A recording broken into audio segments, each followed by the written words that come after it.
Hey, good morning. It's Edna Keep Live with Free Coaching Friday. So today we're going to talk about using your RSPs or your cash investments for private mortgages. A lot of people don't understand what a private mortgage is and how to invest in mortgages. So I thought I wanted to talk about that today, and also let you know that I have a webinar coming up with a fellow Canadian who is a real expert in doing this, and he's going to teach us some creative ways to use our RSPs to buy real estate. So I've done a lot myself. Being a former financial advisor, I get it, I understand it, I know how to transfer the forms around. I've read books on it, and we've used RSPs for many of our projects. So basically what a private mortgage is instead of going to the bank for a mortgage, you can get a mortgage through a private lender. So people like to lend on real estate because it's backed by something solid, not something pie in the sky, airy-fairy, but something that's real and tangible, that they can touch, that they can drive by, that they can see that the value's still there. And you know, even when the market is down, real estate never stays down. I mean, unless you let your building go into disrepair, let it get vacant, the value never really goes down. So the key is to, vet your projects, because, not every project is viable, and not every person that wants your money is viable either. So be careful with that. So basically, there's a lot of private people out there that invest in mortgages, and they get anywhere from 4 to 18%.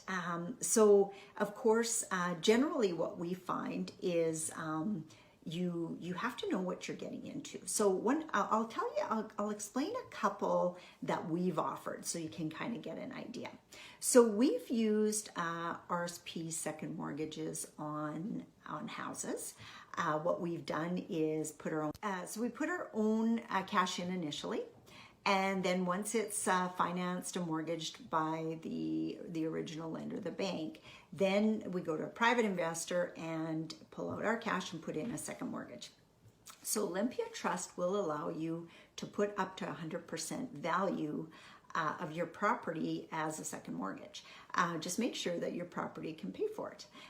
Or if you end up in bad times and your property can't pay for it, that you can, because you want to make sure that you continue to pay your mortgages. Otherwise, you won't have a good reputation with your investors.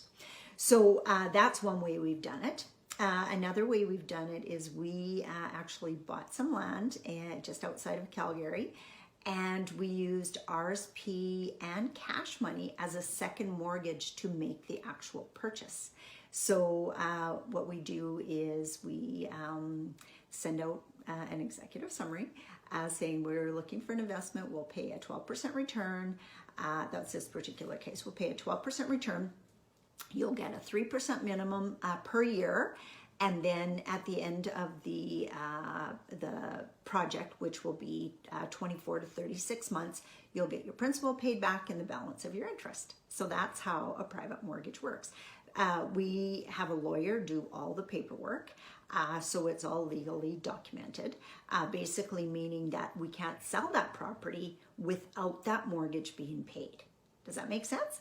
So if there's a first mortgage lender involved, which is that would be classified as a bank, or like the Royal Bank or People's Trust or stuff like that, they'll hold the first mortgage generally, and sometimes it's a private investor too that holds the first mortgage, meaning that they get paid first and then the second mortgage holder gets paid second.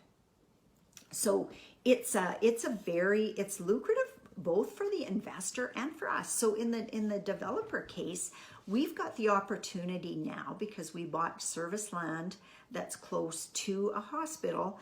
We are now going to develop a senior center. We haven't decided yet if it's going to be a care home or just straight senior residences.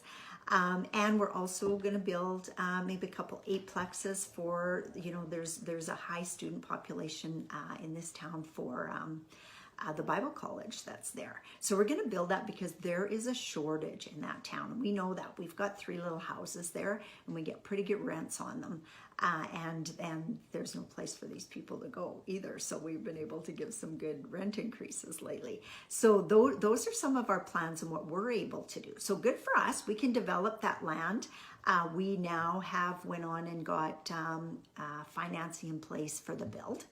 We're doing modular units. So the units are all built in a warehouse. So we can start that this winter and then plant them this spring and they'll be ready to go shortly. So that's how it's worked for us to our advantage to use private mortgages. And then of course the people investing with us are happy because they're getting a 12% return.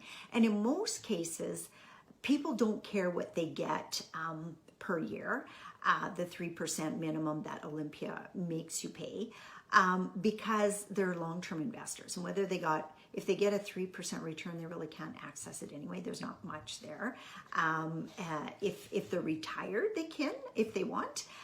They can access it if they want. But the majority are younger people who they're just happy to get the 12% return on their money. A couple years ago, we became a second mortgage position for a developer that was building an office building in Calgary. And that one was set up as a 12-month term. It took us a little longer just with financing and everything. And I think the poor guy went through a divorce in the meantime. So it took a little bit longer to get his financing in order. So instead of it being a 12-month period, it's a 17-month period. So those are some of the risks involved is they don't always close on the day that you expect them to close. It could take a little bit longer, but the interest is paid up until the day that it closes. It isn't just because we say it's a 12-month term doesn't mean that we stop paying interest at that 12 months. If we hold your money for 17 months, we have to pay for 17 months. Rob says, is it easy to get set up with Olympia to do our own deals and use other people's RSP funds? Yeah, actually it is. Once you've been through the process, you can go to the Olympia Trust website and download the forms.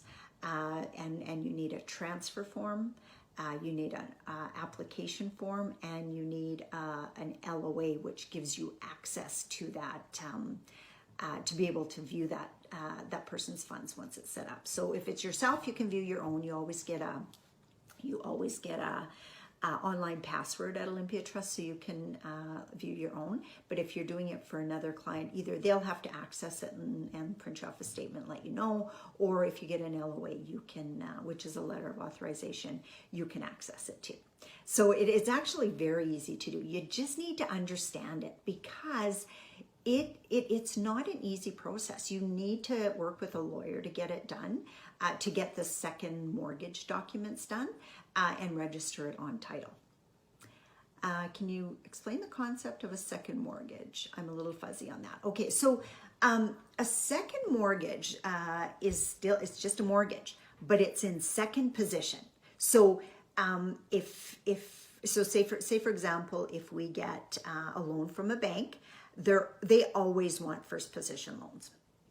That's normal. Actually, everybody wants first position loans. It just doesn't always make sense. Not everybody can be first position. So first position means if something happens, they get paid out first. So in the case of our land in just outside of Calgary, for example, we initially bought it with a private lender. So it started out being, we had some from the seller, some from a private lender, and then what we've been doing is putting in RSP funds to pay out the private lender. So the private lender, I think at this point still has like $200,000 in the first position. Everybody else is in the second position.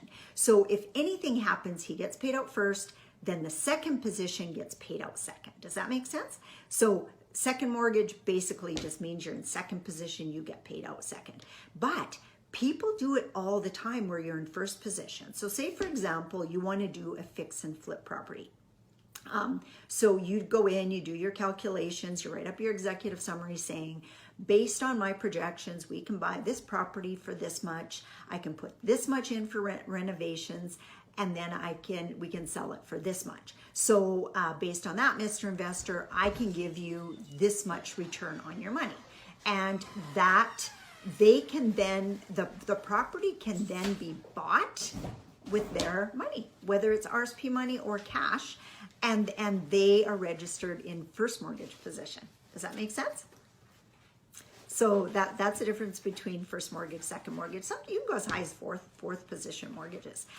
You just have to know that the value is there for when you're going to sell it. You know, there's many different ways of doing.